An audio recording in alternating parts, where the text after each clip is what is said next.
నూతన సంవత్సరాన్ని పురస్కరించుకొని ఆత్మకూరు ఎమ్మెల్యే మేకపాటి విక్రమ్ రెడ్డి నియోజకవర్గంలో అందరినీ కలిశారు.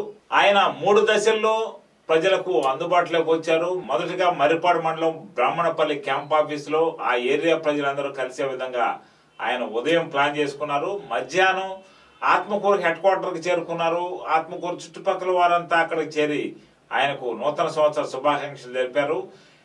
సాయంత్రం నెల్లూరులోని ఆయన నివాసం వద్దకు చేరుకొని అధికారులకు ప్రజాప్రతినిధులకు అందుబాటులో ఉన్నారు. పలువురు నూతన సంవత్సర శుభాకాంక్షలు తెలిపారు. అందరూ బాగుండాలని, అందరూ ఈ సంవత్సరంలో మంచి జరగాలని, ఆంగ్లనామ సంవత్సరం అందరికీ మంచిగా ఉండాలని మేకపాటి కోరుకున్నట్టు తెలిపారు.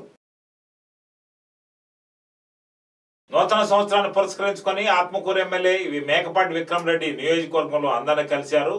ఆయన 3 దశల్లో ప్రజలకు అందుబాటులోకి వచ్చారు. మొదటిగా మర్రిపాడు మండలం బ్రాహ్మణపల్లి క్యాంప్ ఆఫీసులో ఆ ఏరియా ప్రజలందరూ కలిసే విధంగా ఆయన ఉదయం ప్లాన్ చేసుకున్నారు. మధ్యాహ్నం ఆత్మకూరు హెడ్ క్వార్టర్కి చేరుకున్నారు. ఆత్మకూరు చుట్టుపక్కల వారంతా అక్కడికి చేరి ఆయనకు నూతన సంవత్సర శుభాకాంక్షలు తెలిపారు. సాయంత్రం నెల్లూరులోని ఆయన నివాసం వద్దకు చేరుకొని అధికారులకు ప్రజాప్రతినిధులకు అందుబాటులో ఉన్నారు. పలువురు నూతన సంవత్సర శుభాకాంక్షలు తెలిపారు. అందరూ బాగుండాలని, అందరూ ఈ సంవత్సరంలో మంచి జరగాలని, ఆంగ్లనామ సంవత్సరం అందరికీ మంచిగా ఉండాలని మేకపాటి కోరుకున్నట్టు తెలిపారు.